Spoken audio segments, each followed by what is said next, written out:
my name's Isabelle Geofroy, and as I said, I used to, I'm a retired botanist and environmental consultant, so I have a scientific mindset. And I became part of the integral community like a long time ago, maybe 20 years ago now. And from there, I learned about Andrew Cohen's spiritual community, and I got involved with that for about 7 years until everybody dispersed in 2013. I don't know if you're all familiar with Andrew Cohen, but he was pretty active. He and Ken Wilber used to do this Guru Pandit dialogue together, and that's how I learned about developmental stages. And I was really excited about it. And so with Andrew Cohen, I really engaged with this topic and was part of this whole spiritual community. And once that was all over, I learned about stages. And so I started taking courses with Terri O'Fallon. That was about 8 years ago. And now I'm now assisting with one of the courses that she teaches, this year-long course called the Mind's Eye course. That's very immersive and helps people to kind of track where they're at developmentally. You basically write an autobiography of your whole life, but from the stage's perspective, and so it allows you to really go in and figure out, when you were at each stage, and it really helps you to learn the whole model. So anyway, I've been involved with that. And this is actually my first time presenting stages, which is exciting for me because, I've been taking it all in for 8 years. And so this is my opportunity to share it all with you. So I really appreciate the opportunity. So that said, let me share my screen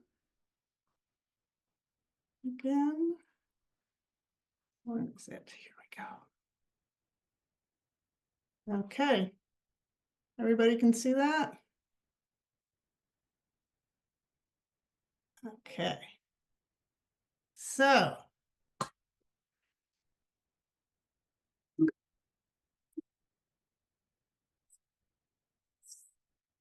all right, so basics. What is stages? Stages is a developmental model created by Dr. Terri O'Fallon, and it maps the evolution of human consciousness. It's based on Loevinger and Cook-Greuter's models, and she also used Wilber's AQAL framework, kind of overlaid it on top of this model to create her own model. And in so doing, she identified a set of underlying parameters that explain the progression of the developmental levels. She uses a scoring system based on those parameters that offers a scientifically validated way to measure a person's center of gravity. So I was attracted to this because of my scientific background. A lot of times, I was listening to all these different models that are out there, including spiral dynamics, and I wanted some kind of data, and this provided it. So it was part of what attracted me to stages. So the topics that we'll cover today are those 3 parameters that were used to assess development. The 12 stages that she's mapped out, and I want to also compare them with the spiral dynamics memes so that you can kind of connect them. And then at the end, I will explain the process of how states and stages cycle together to transform our perspective as we mature. So before we get started, I just want to say that this model goes deep into what it's like to experience the stage from the inside, probably more than any other models you may have heard. about. And so as you listen, I just would like for you to try to connect to each stage from your own experience. First as a child and then as you grow through the adult stages. And of course, at some point as I describe the later stages, you'll start to understand them less experientially and more theoretically. I know there's a tendency for all of us to kind of want to be better, further along than we are and all that. And what I love about the stages model also is, Terri really emphasizes that wherever we are is just fine. So I don't want anybody to start doing that kind of judging and comparing. And the other thing I want to say is that many of us have had fleeting state experiences of these later stages. And so you may very well be able to connect to some of these really late stages. Possibly you remember them maybe when you're in a meditative state or drifting off to sleep, but we all have access to these deeper dimensions. And I found that we can improve our access to these later stages and grow into them by learning more about development, and also by surrounding ourselves with a community that supports growth, and a spiritual practice is also very, very helpful.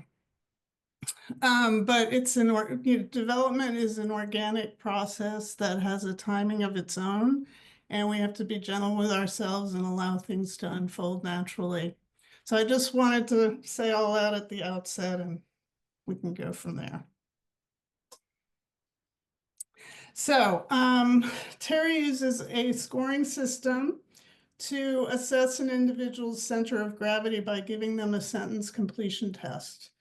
And the way that works is she gives people 30 to 36 sentence stems, things like raising a family or being with other people. And you basically fill in the blanks with however you want to answer that. And the person who is scoring that person, the person being tested, then looks at the sentence structure of those answers and asks themselves 3 questions. What is the object of awareness in this sentence? What is the social preference? And what is the learning sequence?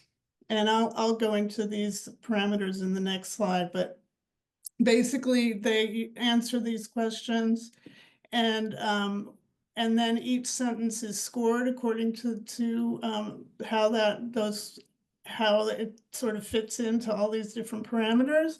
And then there's a methodology for aggregating all the scores and determining the center of gravity. Most of us have sentences that score across a whole range of stages, and this is a healthy expression of our development. We want to be fully embodying the stages that we've moved through and be functional within them. So let's go over each parameter in more detail. So what is the object of awareness? Is it concrete? Is it subtle? Or is it meta-aware? So concrete, as I'm sure you know, these are the tangible things that can be apprehended through our senses. Basically what you can put a fence around. Subtle is thoughts, feelings, behavior, and abstract objects such as symbols. And then the meta-aware object of awareness is consciousness, the awareness of awareness. That which transcends and includes concrete and subtle objects. The social preference question is individual, or is the person being more oriented towards me and what I want, or more oriented towards us, the collective?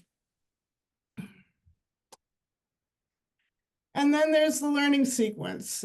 We all learn in this sequential pattern, which is you start off at receptive, you're absorbing new objects of awareness that are coming into your senses, and you're swimming in that experience and just taking it in. So you're in this receptive state.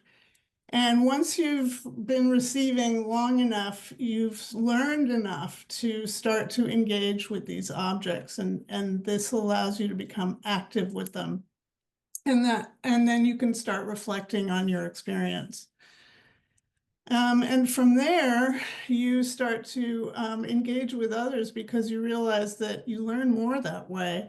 And so you get into more of a reciprocal way of learning.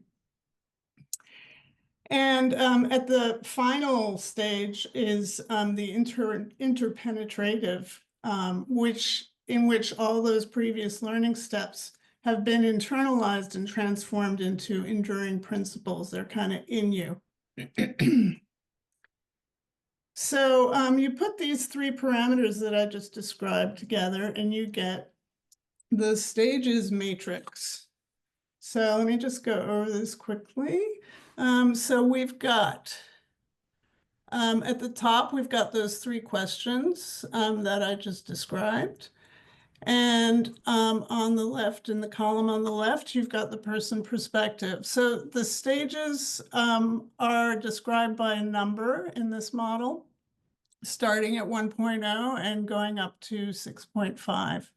And so we have 1.0, 1.5, 2.0, 2.5. So the answer to the first question determines what tier you're in. So if you're focused on the concrete, then you're in the concrete tier.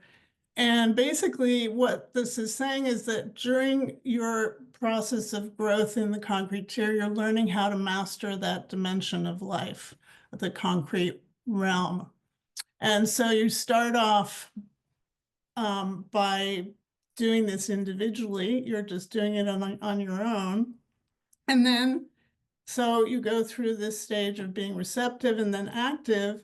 And then boom, you get into this realization that there are other people out there and that you can engage with them and have some reciprocity, and then eventually interpenetration with all these principles that you've been learning. And then boom, you move into the subtle tier at 3.0. So all of a sudden you're entering into a whole different dimension of reality that you're discovering, which is a subtle dimension. And so you cycle through this same social preference and learning sequence, but with a different set of objects. And then finally, the same thing happens at the meta-aware stage, where you're engaging in consciousness, in the exploration and the mastery of consciousness.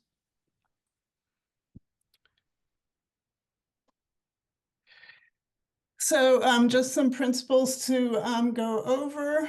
Basically, each stage transcends and includes the prior ones. Your perspective expands with each stage, much like a balloon or a set of Russian dolls. And Terri really wants to emphasize that there are no higher or better stages than another. The concept of going up and down a ladder doesn't really describe what's going on. The balloon metaphor, she finds, is much more accurate to what's actually happening. So just putting up the AQAL map here, you've probably noticed, as I've been describing this, the influence of the integral model on the stages model. So down here, the states of consciousness, gross, subtle, causal, are the same as the concrete, subtle, and meta-aware. There's also the non-dual. There's also a later tier called the unitive tier that is not in the matrix, that represents these non-dual states of consciousness. The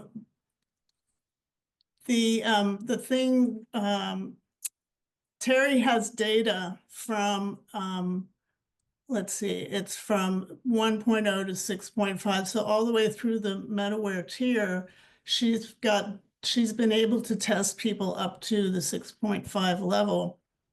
So, but she doesn't, there's nobody around that she has met who is in this non-dual or unitive tier.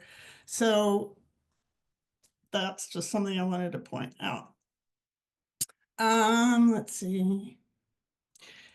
So this is a rough comparison of the stages model to the integral version of the spiral dynamics model. So you'll see that because of these parameters, there are more consistent steps or widths in the progression of the stages. But I wouldn't take this comparison too literally, because as I was going through it, I found that, 1.5 egocentric actually encompasses magenta and red. So that's not really showing up on this map. So take it with a grain of salt. But the later stages are definitely more clearly defined than the integral model. And as I said, data all the way to up to 6.5. The unitive tier is, as I said, a speculation, but we can make some predictions based on the parameters and also the patterns of the other tiers, because there's this repetition going on. And she's also looked at Aurobindo's stage description. So she has some kind of rough descriptions of what that could look like, but no humans to talk to about it. So today I'm going to give you a full description of the stages from 1.0 all the way up to 5.0. So 1.0 to 5.0, and then a brief description of the last 3 MetaWare stages.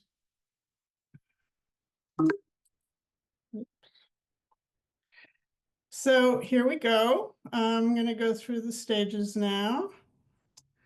So we're going to start off with the very first stage, which is 1.0 impulsive. This is the newborn stage. The experience of this baby is that they're entering into this concrete dimension of reality.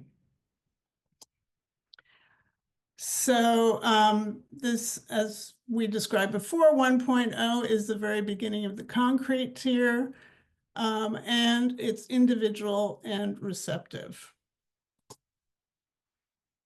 The age range is from 0 to about 18 months. It corresponds to the beige meme. And it's all about me. It's individual and it's receptive. And it is the states that are being experienced at that stage that they're receiving are the 5 senses: seeing, hearing, feeling, tasting, smelling.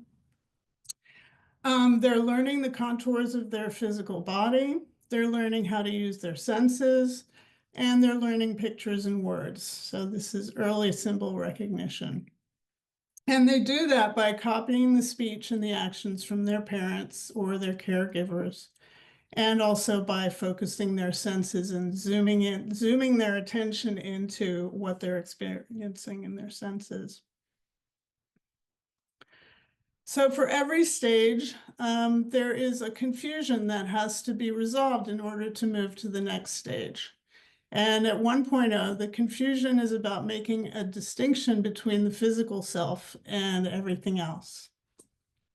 The question to be resolved at this stage is, who am I? And by the end of that stage, one grows to recognize that I am my concrete body. Next up is 1.5 egocentric, the terrible twos. So we have now moved from 1.0 to 1.5. So these two parameters, concrete and individual, are still going strong. But we have now moved into the active stage. So it's still all about me. This is 18 months to 5 years. And the equivalent is purple and red, and purple to red. So this is the infant had been absorbing all these new concrete information, and now the child is able to become active with it. So this is when you see the child learning to walk and in creating terror in the household and all of that. So the words that they use tend to be all around ownership. This is me, mine, get, have.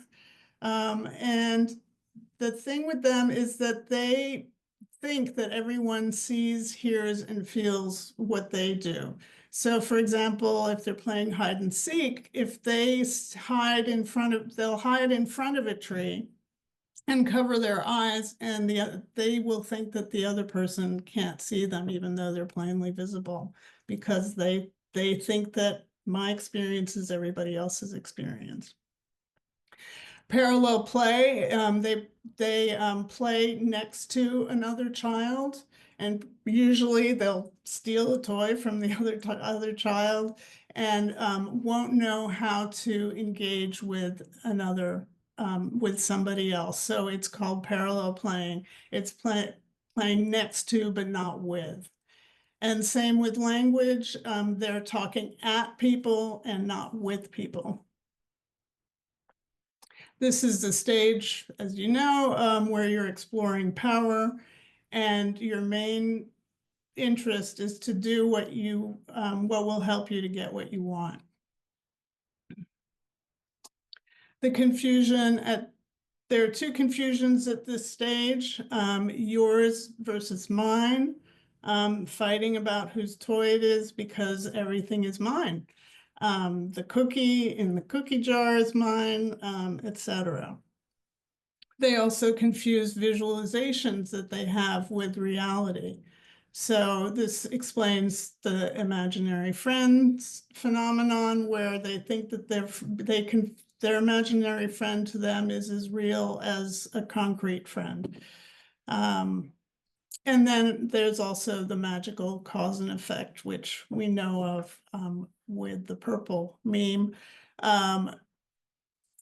Things like perceiving the moon as following me when I walk, or my friend the bunny rabbit came to visit me in the garden today and I had a good conversation, that kind of thing. Now, I'm going to talk about shadow later, but I just want to bring up that at this stage, the confusion between yours and mine normally would get resolved by creating boundaries by parents or other authority figures. But if boundaries have not been appropriately put into place at this stage, this confusion won't be fully resolved and can create problems in the future, shadow, and that can cause things like narcissism. Moving on to the next stage, 2.0, rule-oriented. So we are moving into the collective dimension now. So 2.0, still concrete, collective, and we are now engaging in reciprocity.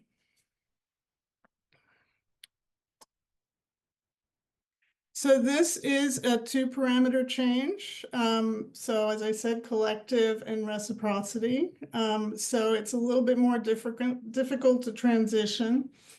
So now all of a sudden, everything is about we. You're all of a sudden, you're able to see that other people are seeing you, even when you're not looking. And this is a big aha moment, and also somewhat terrifying to a child who just never realized that they were being looked at. And so all of a sudden they become self-conscious, they can be bashful. And just the age range is 4 to 13 years. And this would be the equivalent to early blue. So at this point, because of this, I see you see me even when I'm not looking, all of a sudden parents find this very helpful. They can use, God, Santa, or other authority figures are watching you, so you better be good. And then you start to learn how to communicate and make friends. And so you start to learn how to talk with other people. At this stage, you're still kind of bouncing back between talking at and talking with. Your memory improves, you're able to learn from your mistakes, and your sense of time starts to come in through repeating rituals every year. Christmas, summer, Easter egg hunts. This brings a certain kind of predictability about what's going to come next. This is the beginning of fundamentalism. What happens is, well, now that I can see that you see me, I'm going to learn how to, I learn how to put myself in your shoes. So I'm learning about the collective, and my identity becomes the collective. And from there, the cookie that I was stealing from the cookie jar, now I want to share it with a friend. And if I'm going to share it, I've got to cut it exactly in half so that it's fair. And that way my friend will still be my friend, because that's so important now at this stage. So this is when agreement and roles are learned. And also it's the beginning of concrete reasoning, basically how to figure things out. So for example, learning how to count, you use concrete reasoning, but you need things like counting with your fingers in order to figure it out. So, 1 + 3 = 4, you're counting with your fingers. Also, you need to talk things through with another person to figure things out. You can't do it in your head at this point. So there are two confusions that need to be worked out at this stage. One is the use of pronouns, I and you. Children have learned words that correspond to a concrete object and it's immovable. But with I and you, that can change depending on who's saying what, who I am. Who I say I am is not going to be what another person says I about. It's not referring back to me. So that's a very difficult step for children to go through. And then they're also confused, the fact that others may have a truth that's different from mine. They'll think that that's a lie. If their truth is different, then it can't be, it's not my truth, so it's a lie. So they've got to sort that out as well. Next stage, 2.5 conformist. Oops, sorry. Okay, so now we are at the last stage of the concrete tier. And ideally, by the end of this stage, they will have achieved a certain kind of mastery of this concrete dimension of life.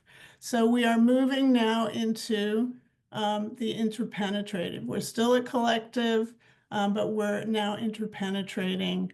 Our learning sequence is interpenetrative. So we are now full on into blue, sort of middle blue. This is teenagers and usually goes into our early 20s. So those rules that we've been learning throughout our life on Earth have become internalized and are now being transformed into principles. So we're going to start following the rules even when nobody's watching. It's in us. This could refer to the 10 Commandments. If you're a Buddhist, the Fourfold Path, any kind of rules that bind the collective together. The peer group is at the foreground of one's attention at this stage, and myself as an individual is in the background. I've interpenetrated myself with the collective. I am my role is me. I am the collective, and the collective is me. I am you. We've learned formal concrete operations at this stage, and this is the ability to use only one's interior senses in order to reason. So you no longer need to count with your fingers to to do, simple addition or subtraction. You can visualize experiences and manipulate the possibilities in your mind. And you can make hypotheses and conduct concrete experiments. For example, how you would build something and determine what the steps are. All that you can do in your own head. Your sense of time is still cyclical, but your memory is developed well enough that you can easily visualize the past, but you still can't visualize the future very well. So what you're doing is you're actually imagining the past repeating itself, and that's how you think of the future, which is why traditions become important markers of time. And you want to stick to those traditions. Someone at this stage gets upset if you're not following what's done every year, because that disrupts the whole kind of concept of what the future should be. So the confusion at 2.5 conformist is individual thought and action with collective thought and action. Basically, I am the collective, so there's no sense of what I would think and do separate from the collective. Okay, now we're moving on to 3.0 expert. And this is our first transition, our transition into the subtle tier. So we are now entering into the realm of thoughts, feelings, symbols, abstractions, and basically the development of the subtle aspect of the ego.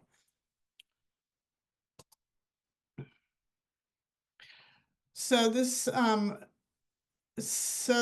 is basically what's happening is we're starting again. So as you remember, the baby at 1.0 was entering into the concrete dimension. We are now entering into the subtle, a new identity as a subtle self. So there are a lot of parallels to what was going on at 1.0. And I'll go into them, but basically this starts around 19 years old. I mean, in Western cultures, if you're going to college or a vocational school, this is sort of what kind of triggers it. So this is the equivalent of late blue to early orange. The fact that it's a 3-parameter shift can cause a lot of disorientation because everything is new. It's like starting all over again. And you've got a whole new set of objects coming in, just kind of raining into your awareness. New thoughts, new interests, feelings of personal independence that you didn't feel before. And so, this is like a whole new realm, and you're looking for mentors to look up to and to learn from. And you're wanting to express this new person that you're becoming. You're recognizing that you're more than your concrete body. You're interested in how others treat you based on your thinking, how you feel, and what your interests are. You're entering into the realm of abstract operations, which is basically seeing how concrete objects behave beyond what can be seen by the physical eye. So I've got some little diagrams here, things like finances, accounting, abstract math, trigonometry, engineering with a bridge. You'd have to figure out how to build a bridge. You'd have to know about stress loads, when cars are driving across. This is not something that you can see with the physical eye. Choreography, medical studies, music theory, these are all abstract. This is the world of science as well. And all of this makes you learn how to basically focus your thinking. You learn how to reason. And because this is all so new, and it's such an essential part of this new exciting identity, you become very perfectionistic towards the outcomes of what you're doing. You want to get it right. And you also take feedback very personally and defensively. You can only see one side of an argument, which is your own side. Your sense of time is expanding. You can now see past, present, and about 2 or 3 years into the future, but your tendency is to be in the moment. And perfectionism comes at the expense of efficiency. So you can easily lose track of time because you get totally involved in one of your projects. And you also don't really know how to prioritize things in a way that makes sense quite yet. Social concerns start to become important at this stage. You see that all humans are humans just like me. And so you start focusing on individual rights related to appearance and not discriminating based on that. This is why we see a lot of college students demonstrating because this becomes really important to them. And I forgot to mention, oh, no, I didn't. I said late blue to early orange.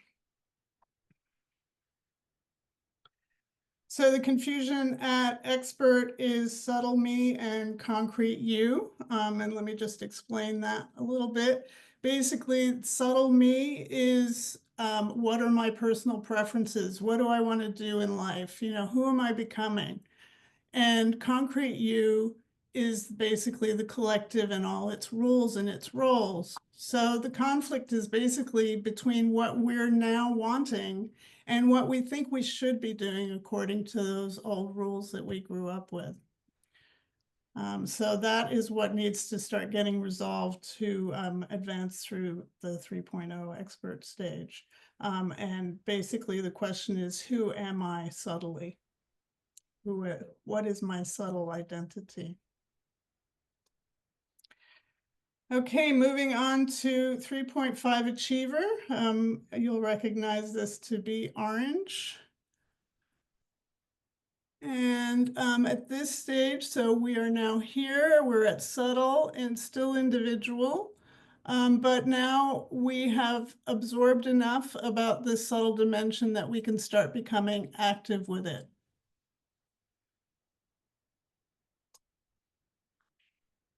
So just like toddlers who are learning to walk at the concrete tier, to 3.5 is doing the same with the subtle dimension and engaging with it.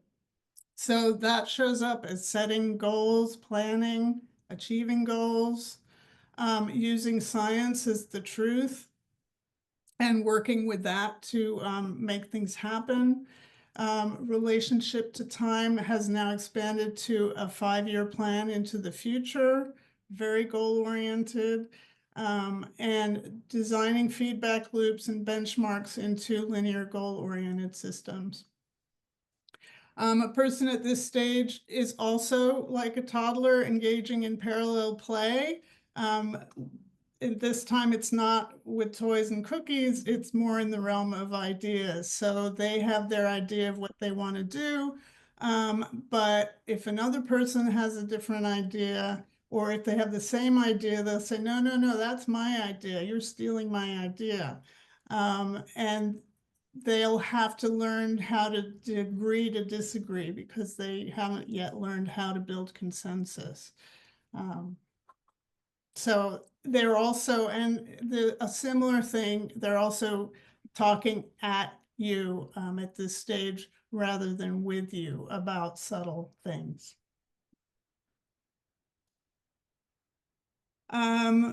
So metacognition comes online at this stage.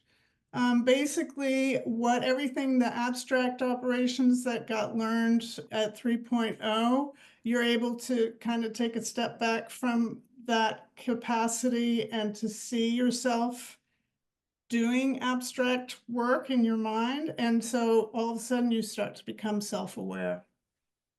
You're able to do things like deductive reasoning and hypothesizing and setting goals. But it can also lead to overthinking and overfeeling. So I have this little diagram here with this little person with a thinking cap on saying, does this make sense? What do I do if it doesn't make sense? Do I understand what I'm reading? What do I do if I don't? And so like all this kind of mental activity that's coming online. And what we start seeing is that our thoughts affect our thoughts and can lead to runaway thoughts. Our thoughts can affect our feelings can affect our thoughts, our feelings can affect our other feelings, and then that can lead to runaway feelings. So it's like multiplying all these different thoughts and feelings and creating from that place. The confusion at 3.5 that needs to be resolved is, you're creating these 5-year plans, but as we know, 5-year plans don't always turn out to be the way we expect them. Things change, and it can be a real shock to somebody at that stage to, they'll feel like a failure because it didn't work out the way they wanted it to. They're confusing future plans with future reality. They're also confusing facts with interpretations of facts, so that's got to get sorted out as well. All right, we move to 4.0 pluralist, with the equivalent of green. And here now we're moving into the collective dimension of subtle. We want to start engaging with other people in reciprocity.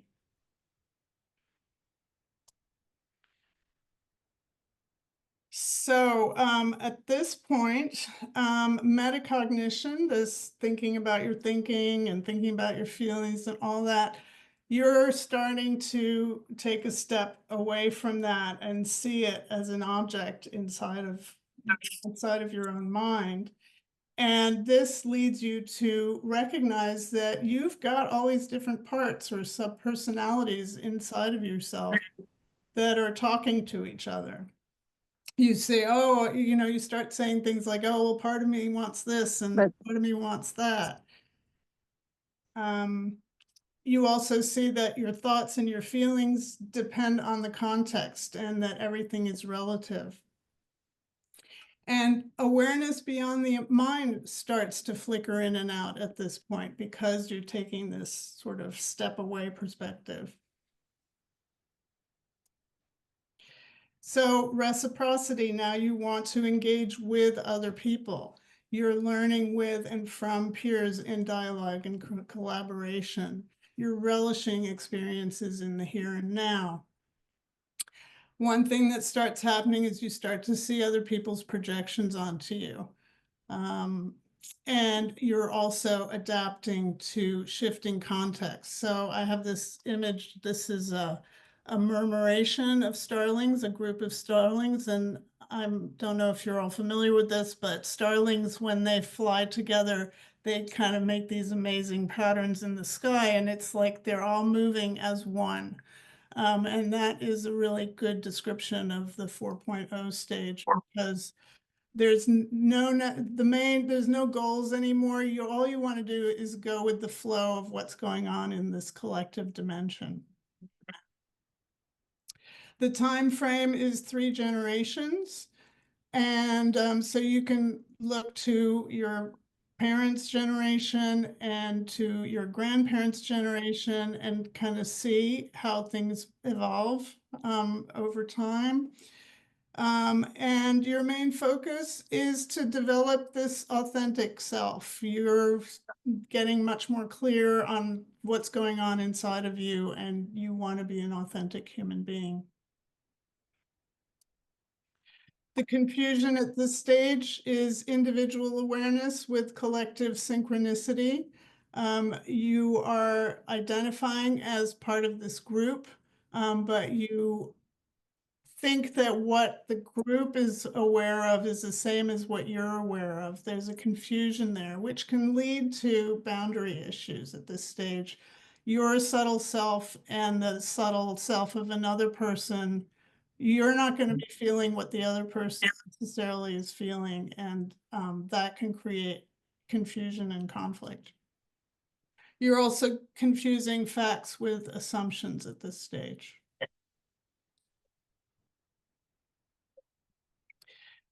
So next stage after that is 4.5 strategist, and we get into the world of systems here.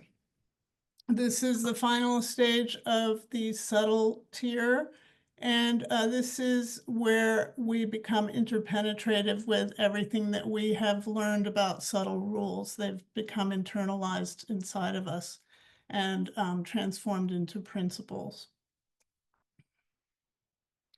So at this stage, we start to see developmental levels. This is the equivalent to yellow, by the way. And we might have seen developmental levels earlier, but this time we're really recognizing it, like as people are talking, you can experience it. And you're also recognizing that everybody's has a right to be where they are developmentally. You also start to recognize the value of diversity. You don't feel, now you don't feel like you've got to include everyone in every single agreement you make. You recognize we're all equal, but that some people have more expertise or capacity than others. You prioritize contexts, complex adaptive systems or systems of systems. That becomes really important to you. So complex adaptive systems can include interior and exterior systems. So interior systems are those parts within the self that we were talking about. And we've also got parts between people. And so, for example, you can see somebody's inner child, they're having a hissy fit about something, and you see that this is their inner child talking, and that this isn't necessarily who they are all the time. They're just in this state at this particular moment. And you start to see how all these parts relate to one another. And you start to kind of try to integrate them, at least inside of yourself. You're maybe starting to do some work on those different parts, and your desire to integrate them all and becomes something that's important to you, and your authentic self starts to arise through this process. Also, your interest in exterior system develops. So, for example, there's different businesses, there's the different branches of government. How do these all work together? We're certainly experiencing that in the US right now. We're all getting a lesson on that. There's systems of different cultures, either globally or subcultures within your town or your country. There's ecosystems all across the world, and everything's interconnected. So once you're starting to do that, if you're a business owner, for example, you're not just looking at your business anymore, but you're also looking to everything that's connected to it and how those systems contribute to the context of your own organization. You also think about how you contribute to the context of other organizations. So you realize, the system is shaping me and I shape the system. And this leads to a kind of a more collective mindset, a desire for unification. And you start to ask yourself the question, how do I respond to something to benefit not just myself, but the whole? The confusion at this stage is our projections on others compared to others' projections on us. So projections, you probably know, are parts of ourselves that we've rejected and we project onto another person. At this stage, we're starting to see that not only other people are projecting onto us or others, we are doing the same as well. We're always projecting. And so we learn to reflect on our projections. And when we do that, we have the opportunity to own them. And in this process, we recognize that what is in you is also in me. If you get annoyed with somebody because they are really dirty and they don't clean things the way you like them, then all of a sudden you recognize that, well, sometimes you don't clean stuff either. You know, we all do these things. And it's self-acceptance brings about acceptance of the other person. So I just want to make a brief aside on shadow. This is an important aspect of this model. As I mentioned before, well, no, I didn't mention this. Shadow is formed by traumas that happen in the early stages when our coping skills were very limited. And we shut the fear away and it becomes hidden to us. And it just sort of sits there because it's unresolved. Terri O'Fallon's brother, Kim Barta, has worked with the stages model. He is a psychotherapist, and he has says that there are 3 kinds of shadow. There's something called introjection, which is information that we absorb about ourselves from the environment, from our parents. That is not me. For example, you know, some of your parents saying that you're stupid because you didn't do something right. And then you start to think that you're stupid. That's an introjection. It doesn't really belong to you. And that starts at 1.0. Projections, which I already explained, that starts around 1.5. And then split ego states are those parts and subpersonalities, and those begin at 2.0. So the shadow remains at the developmental level in which the trauma or the lack of resolution occurred. And we can have what's called shadow crashes, where our perspective will jump right back to that earlier stage, and we are just like in that space. So in order to lead a balanced life, we want that metaphor of the balloon that I described earlier. We want our balloon to be round. We want each stage to be healthy and fully embraced. So all the shadows kind of make your balloon bumpy because parts of your stage isn't fully expanded out and fully embraced. So doing shadow work at the stage at 4.5 becomes an important aspect of your growth. And I just want to say that when we first learn about developmental stages, and this is what happened to me, I felt really driven to, you know, get to those higher stages, you know, and that happens because we want to achieve greatness, you know, or we want to make the world a better place. And Andrew Cohen, he was a big proponent of we've got to just like develop. And this is a good intention, but it's kind of a 3.5 achiever way of thinking. And we often get ahead of ourselves doing that. We drive ourselves too hard. And this can actually lead to more shadow and bypassing.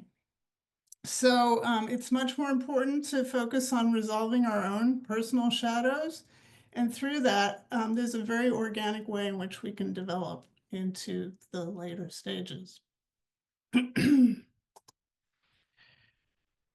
So we've got here the next stage now. We've completed the subtle tier. We're now moving into 5.0 construct aware. So we're entering into the meta-aware tier. And once again, we're starting at individual. So again, we're moving into this whole new realm, and you're back at individual and back at receptive.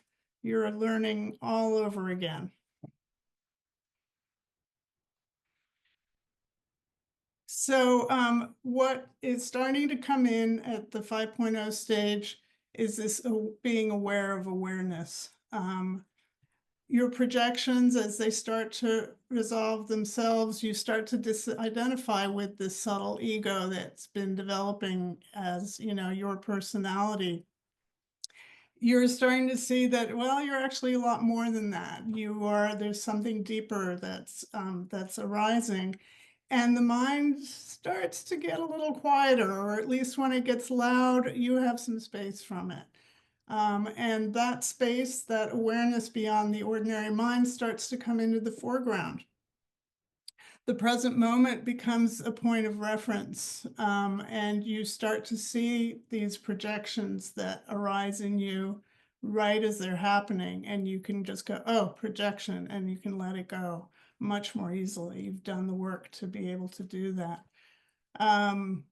You can deal, this focus on awareness allows you to deal with many situations at multiple levels all at once, because you're kind of grounded in this place of awareness and you don't lose yourself as easily. This means that you can point out complexity and hidden paradoxes or shadows pretty much more easily. You start to see the qualities of emptiness and fullness. Emptiness, I'm referring to, for example, when a projection falls away and you have this silence in the mind, and none of it means anything anymore, and you're left with this sense of peace inside of yourself. Fullness, you might experience when you're walking in the woods and you feel this life force emanating from everything around you, and you feel this like life is just saturated with this energy, and that just feels very full. The mind, the body, the spirit start to integrate, and you become more aware of very subtle senses like attunement to what's going on with another person, or your own experience of your own presence, like on a kinesthetic level. So this is the equivalent of the turquoise meme. This is a very challenging transition, especially if you're not in a community that understands what's going on. And, in the world we're living in, there aren't many people who are at this stage, so there's not that much support. And so it's really important to find a community to help you to make sense of what's going on. Often you're experiencing these all at once awareness of thinking and feelings. You just like see them happening, and it's just like a jolt. And you can try to say something, and then you realize, oh wait, that's really kind of some mental construct. I'm not going to say that. And then you interrupt yourself, and you get a little jerky. And people start thinking you're kind of going a little nutty, and you may think you might be going a little nutty because your behavior is so erratic. You may even want to change jobs or your relationship or your location. You might want to move, and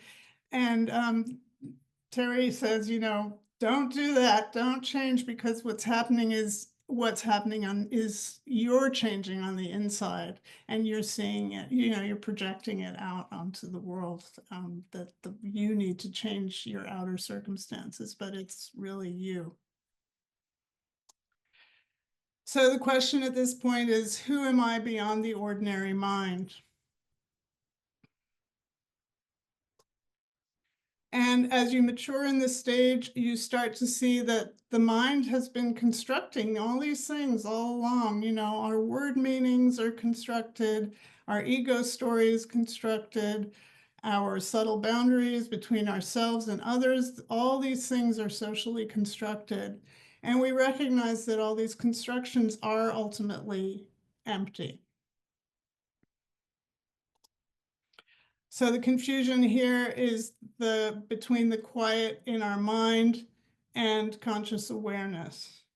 And the same as a sort of sense of identity of ourselves as individual awareness, we confuse it with vast conscious awareness. So we're getting into these very subtle dimensions of consciousness here. All right, so the last three stages, I'm going to give you a brief description because they're much less common, and also because these are stages that I don't have that much experience with, so I don't think I'd be able to, elaborate on them as well as I could in the earlier stages. So the next stage after 5.0 is 5.5. Where we start to become active with this conscious awareness that's coming in, and we are able to witness it and take a step away from it. And this leads to the arising of boundlessness, which is a sense of like just this big opening of like, whoa, there's like this empty conscious pulsing force in the universe, and we're starting to connect to it. There's no limits to it. And that means that we can create new constructions, and we get really passionate about the idea of creating new constructions and exploring new things. And from there, we move to 6.0, the universal higher mind, in which timelessness arises. We're so much in the present moment, we realize that time is also this empty structure. And timelessness starts to integrate with our sense of boundlessness. Communication at this point is starting to happen. This is the collective dimension. We're communicating with the cosmos and receiving these remarkable insights just through the speed of awareness. And then finally at 6.5, interiors and exteriors, this sense of emptiness and fullness that come together non-dually as one. And we find ourselves situated in infinite and eternal space and time, interpenetrated with the timeless, boundless field as the groundless ground. So that concludes my description of the stages. I know this has been going on a while and we're almost done, so bear with me. So my last thing I want to say is just how do we make this transition from one stage to another? What is the process that happens? And Terri has described this fluctuation, this interplay between states and stages. So you're in your normal stage where you've always been, you've been there for a few years, and then all of a sudden you have a state experience, this exciting, fleeting insight that just blows your mind. But it's not enough. And we go back to our normal state, the normal state of our current stage. But it stays with us. It challenges our perspective and it generates a confusion. So this is the confusions that I've been talking about at each of these stages. We get this confusion, and if we're going to mature to the next stage, we have to face that confusion and go back and forth between the two states to find resolution. And as we go back and forth, we can eventually turn the old perspective back on itself, so that what had previously been this invisible subject is now becoming an object, and we can see it clearly. And as that happens, the initial state experience stabilizes and you enter into the next stage. So that is it. Thank you very much for listening, and I'm happy to take questions. I'm going to stop the share now.